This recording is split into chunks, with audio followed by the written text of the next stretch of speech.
En juin 2022, le gouvernement a connu un grand chamboulement, après un remaniement d'une bonne moitié de ses membres. Parmi les 42 ministres et secrétaires d'État recrutés par Elisabeth Borne, la première ministre a choisi 23 néophytes qui exercent donc pour la première fois une activité gouvernementale.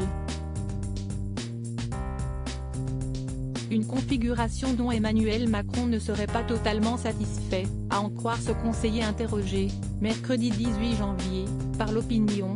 Le président en a marre de ses ministres. Ils n'ont jamais été aussi nombreux et jamais aussi peu politiques. Un autre conseiller aurait également assuré que les ministres de la société civile lassent le président de la République.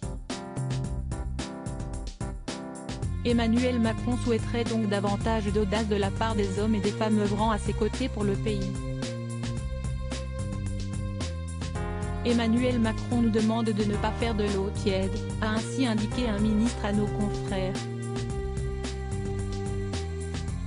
Pour rappel, parmi ces ministres issus de la société civile, on retrouve par exemple Pape Ndiaye, un historien nommé ministre de l'Éducation nationale et de la jeunesse, ou encore Amélie Oudéa Castéra, une ancienne joueuse de tennis placée au sport.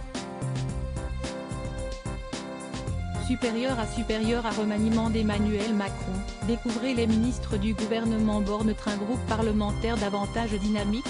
L'action de la majorité se concentrerait davantage sur l'hémicycle, comme l'a constaté un conseiller ministériel, toujours auprès de l'Opinion. Le groupe à l'Assemblée est beaucoup plus politique que le gouvernement. Les députés de la majorité ont acquis une culture politique.